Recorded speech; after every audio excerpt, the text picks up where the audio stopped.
Peut-on analyser la personnalité de Éric Zemmour en utilisant l'astrologie? Eh bien, c'est ce que nous allons voir ce soir. Bonsoir à tous, ici Dorémy, je suis astrologue et j'enseigne l'occultisme. Donc ce soir, astrologie, mais également alchimie, magie, etc.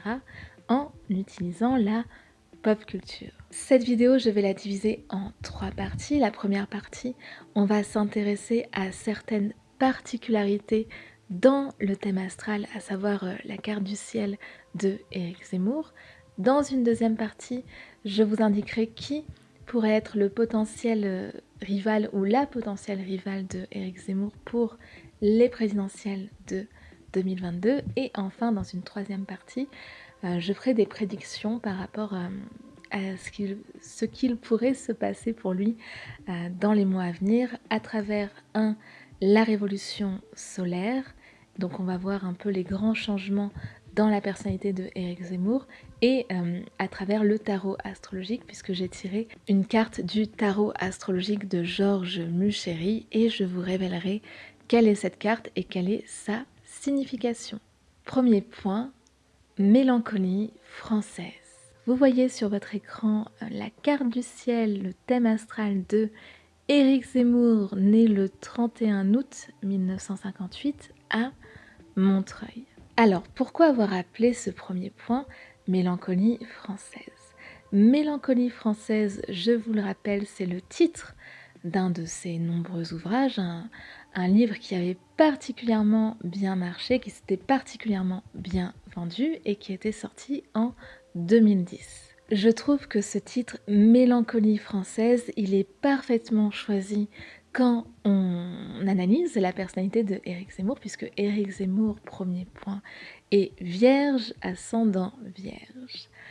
Si vous avez vu la vidéo sur Emmanuel Macron, je vous expliquais en prenant justement l'exemple de Éric Zemmour que en politique et de manière générale, avoir le même signe solaire et le même ascendant, c'est plutôt positif. Pourquoi? Le signe solaire, c'est votre signe principal, c'est-à-dire que dans la rue, quand on vous demande « Ah, toi, tu es de quel signe ?» Le signe que vous donnez, en vérité, c'est votre signe solaire. Votre ascendant, lui, c'est la première impression que vous donnez de vous. C'est-à-dire que les gens, lorsqu'ils vous rencontrent pour la première fois, les collègues, on va dire les gens qui vous connaissent de loin, perçoivent davantage votre ascendant que votre signe solaire. Le signe solaire, il apparaît quand les gens vous connaissent un petit peu mieux. Et Éric Zemmour, il est vierge, ascendant vierge. C'est-à-dire qu'il n'y a pas de décalage entre ce qu'il montre au premier abord, donc sa personnalité auprès des inconnus, de ses collègues de travail, et sa personnalité en plus petit comité, en famille, avec des amis, des gens qui sont très proches. Et ça, c'est un avantage pour lui parce que ses fans, entre guillemets, les gens qui apprécient Éric Zemmour, les gens qui se sentent proches de ses idées politiques, ils trouvent qu'il a un capital sympathie. Ils ont l'impression qu'il pourrait être ami avec lui, que ça pourrait être leur ami, leur oncle. Il y a une sympathie naturelle qui se crée pour les gens qui se sentent proches de ses idées. Par contre, les gens qui n'apprécient pas Éric Zemmour, il y a très très peu de chances qu'ils l'apprécient dans un cadre privé. Donc c'est un petit peu à pile ou face, mais en politique, c'est plutôt avantageux. Parce que les personnes qui vont se sentir proches de vos idées, elles vont beaucoup vous défendre, elles vont être très actives, elles vont poser des affiches pour vous, elles vont faire la promotion de vos idées sur les réseaux sociaux, donc c'est plutôt avantageux. Maintenant, sur le signe de la Vierge à proprement parler, je trouve pas que ce soit un signe très adapté au milieu de la politique. Pourquoi? Parce que le signe de la Vierge, c'est un signe qui est très ordonné, très travailleur, assez discret et généralement c'est un signe qui malheureusement ne se fait pas assez confiance, hein, qui est toujours un peu dans la peur de l'échec, dans l'approbation sociale et ça, c'est un peu difficile. Mais, on va voir qu'il a des placements qui compensent justement ce côté un peu trop sérieux, un peu trop rigoureux et ce manque de confiance en soi. Et pour revenir au titre Mélancolie française, il faut savoir que le signe de la Vierge étant un signe très angoissé et peu sûr de lui, c'est un signe qui se réconforte beaucoup en regardant dans le passé.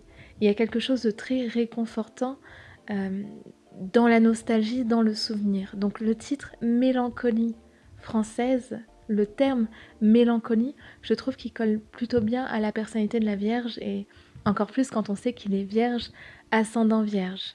Autre point sur ce côté vierge, il faut savoir que la personnalité de la Vierge, les personnes qui sont vierges, ce sont des personnes qui ne voient pas d'un très bon œil le progrès, l'évolution. Hein. La personne vierge, c'est quelqu'un qui, quand elle est douée dans un domaine, elle reste dans ce domaine jusqu'au bout. Elle n'aime pas sortir de sa zone de confort, elle n'aime pas essayer plein de choses, et c'est pour ça que les vierges sont très douées pour devenir des experts, des noms de référence dans un domaine, parce que quand ils vont s'investir dans un domaine, ils vont vraiment se perfectionner dans ce domaine précis. Mais ils vont pas forcément avoir cette curiosité d'avoir une intelligence pardon, plus polyvalente. Et ça, ce côté un petit peu, comment dirais-je, réfractaire, réac, c'est quelque chose qui partage beaucoup aussi avec le signe du Capricorne. Hein, les Capricornes aussi, en tant que l'incarnation du bon père de famille. Je vous invite à aller voir ma vidéo 5 films pour comprendre le signe du Capricorne.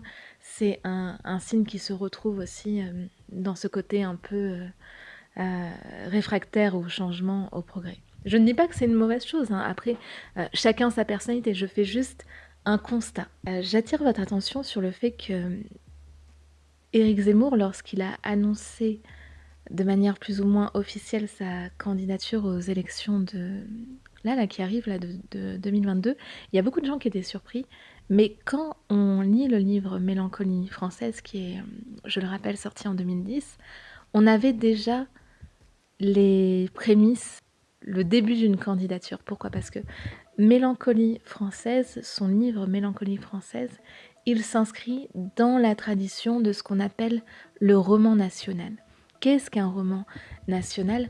Un roman national, ça consiste à écrire l'histoire d'une nation, ici la France, mais de manière romancée, en choisissant de sublimer certains événements. Et ça, c'est une technique qui est assez connue quand on veut se présenter à une élection présidentielle, mais on n'est pas sûr d'avoir des chances d'être élu. On ne sait pas combien de personnes sont prêtes à nous suivre dans notre candidature et dans nos idées.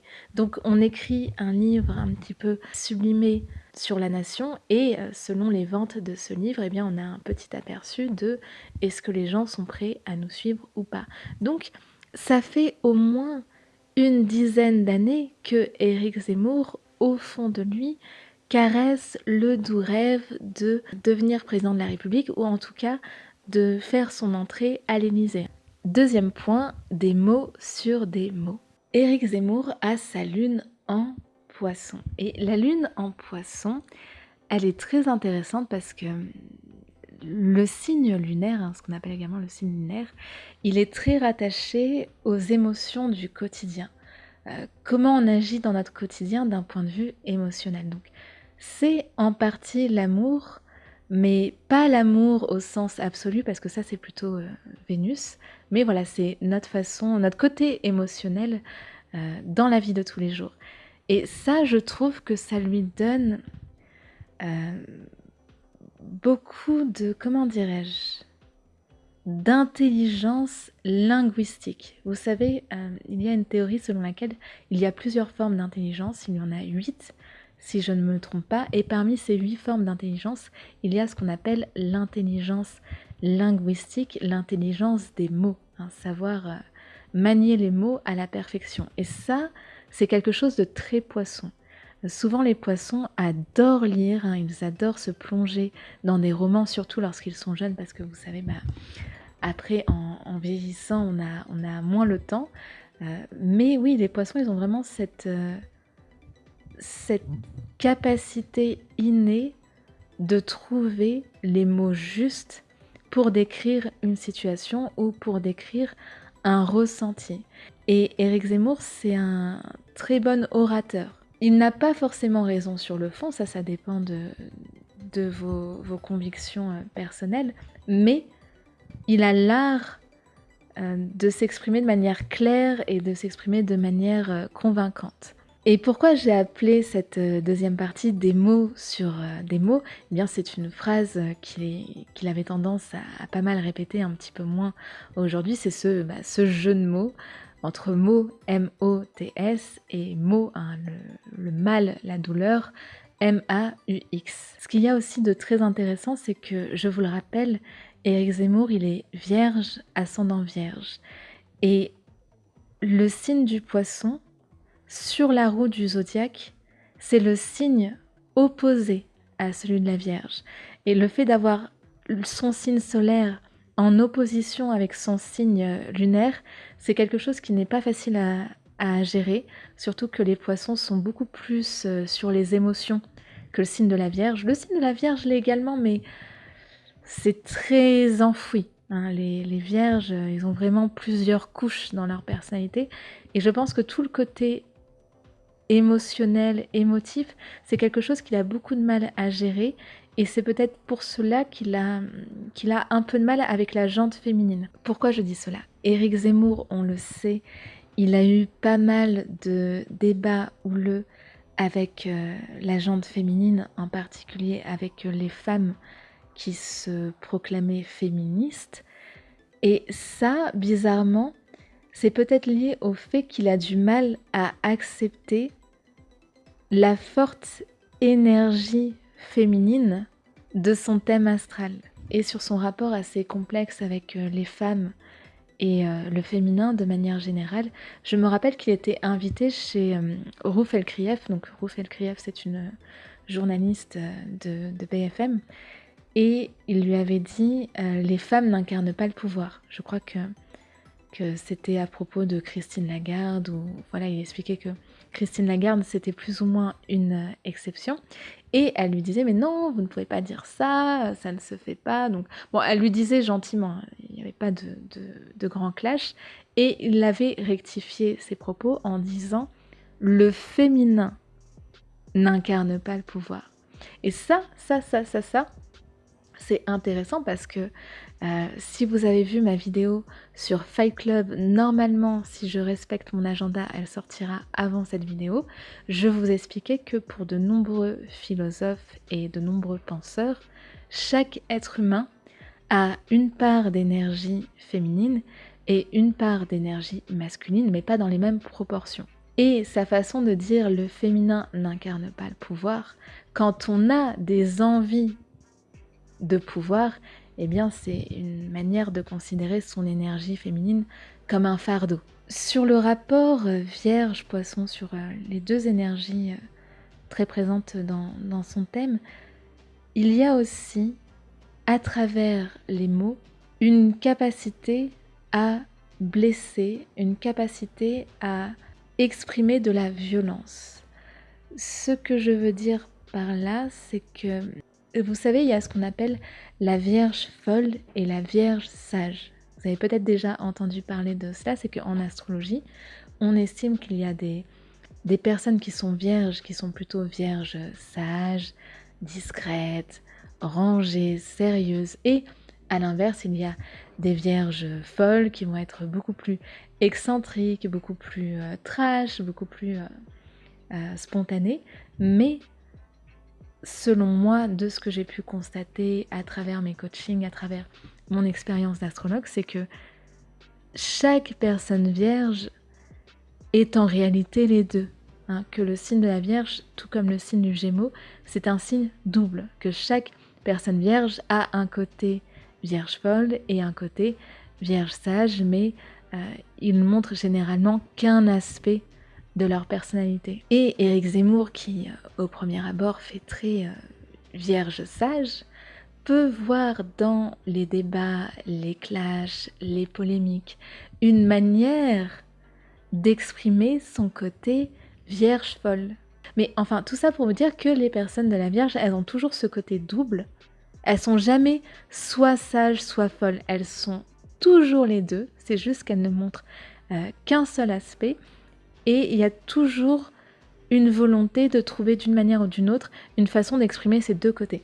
Par exemple, ça peut être une femme qui fait très vierge sage, qui va se mettre à écrire des histoires, des fanfictions un petit peu coquines pour exprimer son côté vierge folle. Ça peut être par exemple un homme vierge bon père de famille qui les week-ends va s'adonner à des clubs échangistes libertins. Il y a toujours une volonté comme ça d'exprimer deux aspects. Et je sais qu'il y a un patron français très connu, d'une entreprise très connue, dont je ne peux citer le nom car il a la réputation d'être très procédurier, qui a tout du bon père de famille, mais qui s'était retrouvé dans des histoires un peu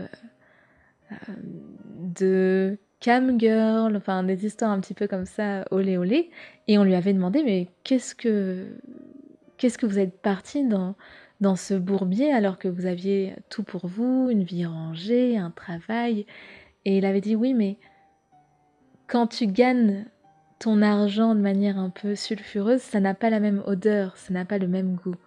Donc voilà pour ce côté un peu dualité chez les personnes vierges. Troisième point, l'état c'est moi. L'état c'est moi, fameuse phrase de Louis XIV, mais pourquoi est-ce que je cite Louis XIV dans une vidéo sur Éric Zemmour?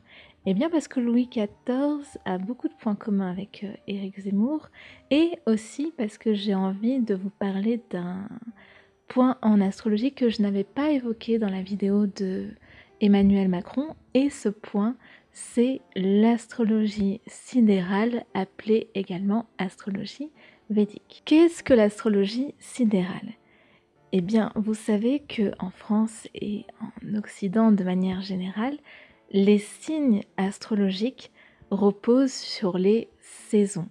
Mais dans l'astrologie sidérale, appelée également astrologie védique, puisque c'est une astrologie très pratiquée en Inde, ça vient de l'Inde, on base les signes astrologiques non pas sur les saisons, mais sur les constellations.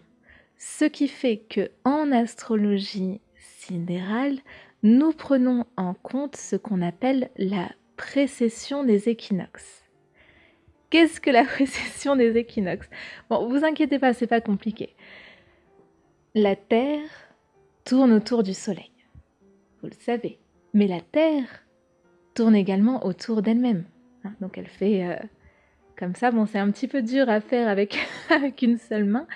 Et lorsque la Terre tourne sur elle-même, lorsqu'elle fait sa rotation, elle opère un léger décalage dans l'axe de rotation.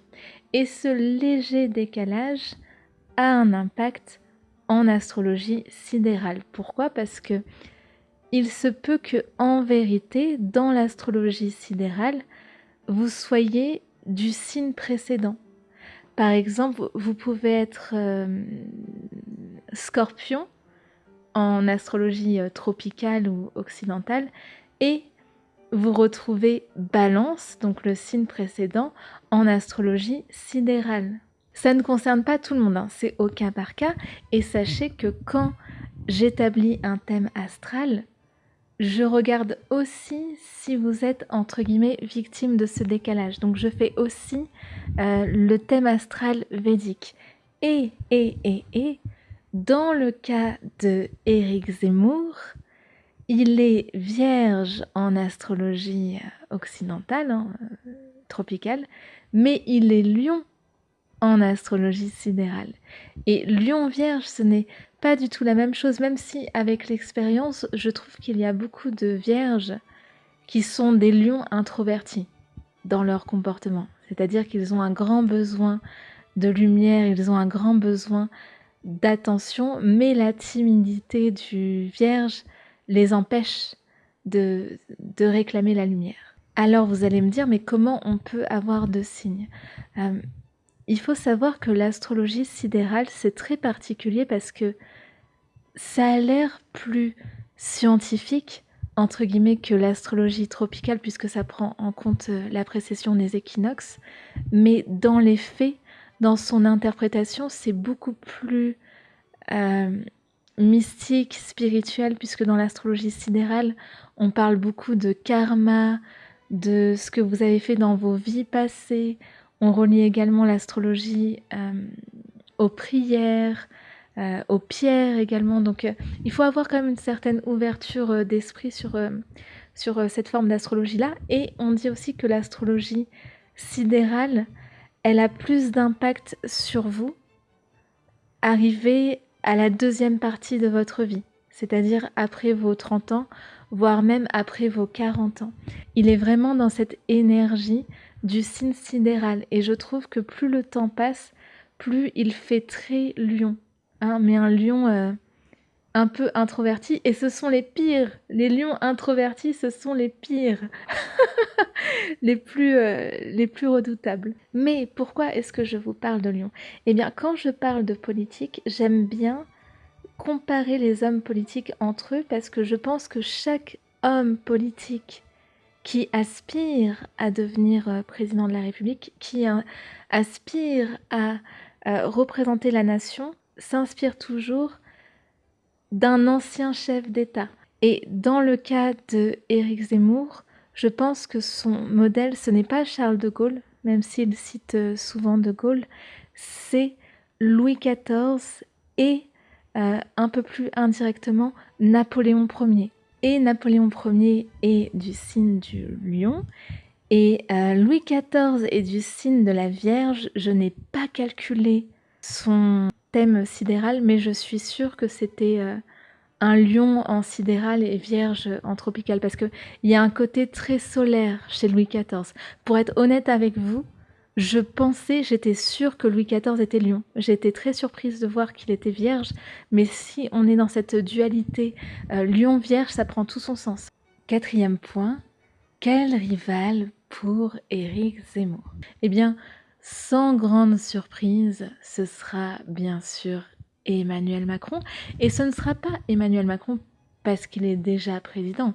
Ce sera Emmanuel Macron parce que Emmanuel Macron est Sagittaire. Et de ce que j'ai observé, je pense que le signe du Sagittaire, c'est le pire signe pour Éric Zemmour. C'est vraiment le signe qui lui pose le plus de difficultés. Pourquoi?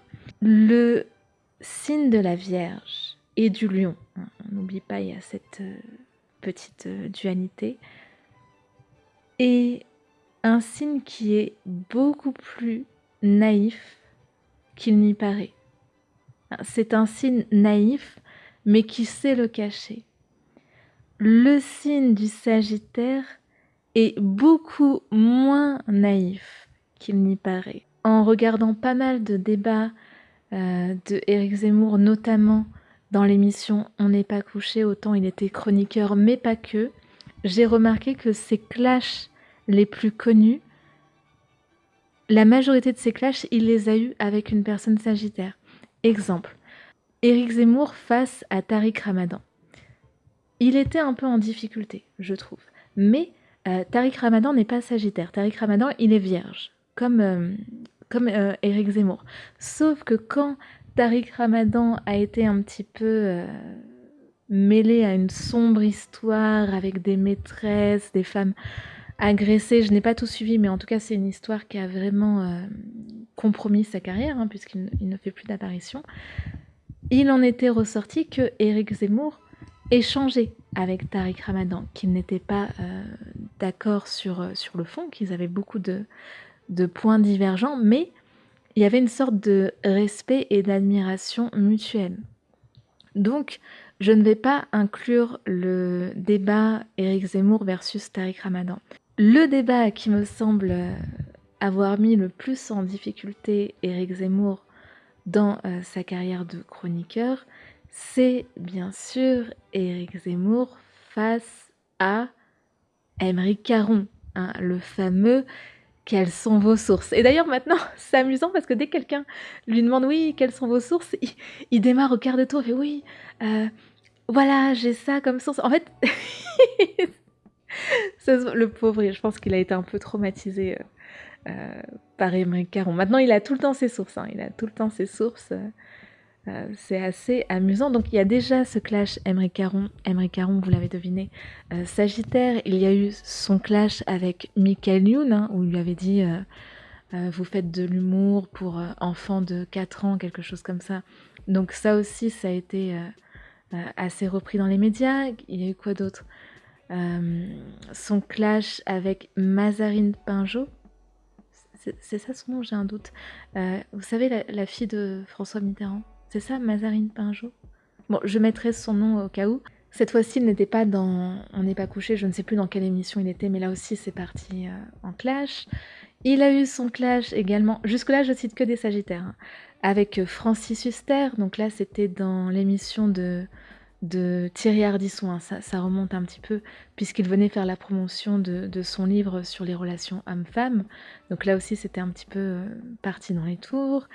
Il a eu son clash, ah oui, mais il y a beaucoup de Sagittaires, je vous l'ai dit, avec Rachida Dati, ancienne garde des Sceaux, toujours sur la polémique du prénom, parce qu'il lui reprochait d'avoir appelé sa fille Zora et de ne pas lui avoir donné un prénom du calendrier grégorien. Donc ça, c'est juste de mémoire, hein. Il y a peut-être d'autres clashs avec des Sagittaires que j'ai oubliés, hein. Si vous avez d'autres noms, dites-le moi dans l'espace commentaire. Mais Vierge Sagittaire, c'est compliqué parce que on est entre méfiance et admiration. C'est-à-dire qu'il y a, dans le fond, je pense qu'il y a une admiration réciproque, mais qui n'est pas toujours assumée. Et pour en revenir à Éric Zemmour face à Emmanuel Macron, il a plusieurs fois dit qu'il trouvait Emmanuel Macron brillant, qu'il était stratège, qu'il était charismatique, mais tout en le critiquant un petit peu, tout en le vannant sur son jeune âge, hein. Comme j'ai dit, Emmanuel Macron, c'est quelqu'un qui a été beaucoup taillé sur son jeune âge, je pense souvent par jalousie, et il avait notamment dit que Emmanuel Macron, c'était Peter Pan à l'Élysée. Voilà. Emmanuel Macron, il a eu le droit à tous les Disney, hein. Il a le droit à Peter Pan, Pinocchio, enfin bref. Mais voilà, pour Éric Zemmour, de manière générale, toutes les personnes sagittaires, il se méfie et a raison. Peut-être qu'il faut aussi surveiller Marion Maréchal Le Pen, hein, puisque Marion Maréchal Le Pen est également sagittaire et elle est du même bord politique, du même côté de l'échiquier politique, mais je pense que pour Marion Maréchal Le Pen, son heure n'est pas encore venue, hein. J'en parlerai probablement quand je ferai le thème astral de Marine Le Pen. Voilà, j'évoquerai sûrement Marion Maréchal Le Pen. Maintenant, la révolution solaire et le tarot astrologique. Qu'est-ce que la révolution solaire? En astrologie, on a un principe qui s'appelle la révolution solaire, appelé également thème d'anniversaire, qui consiste à recalculer votre thème astral, hein, donc votre carte du ciel, pour l'année. Donc de votre anniversaire de cette année à votre prochain anniversaire. Éric Zemmour est né le 31 août, donc ça consiste à recalculer son thème du 31 août 2021, donc ça a déjà commencé, au 31 août 2022. Et on va calculer en fait le retour du soleil à sa position. Et ça permet non pas de prédire l'avenir, dans le sens où je ne vais pas savoir si Éric Zemmour va gagner au loto par exemple, mais ça permet de mieux connaître les bouleversements qu'il va y avoir dans votre personnalité.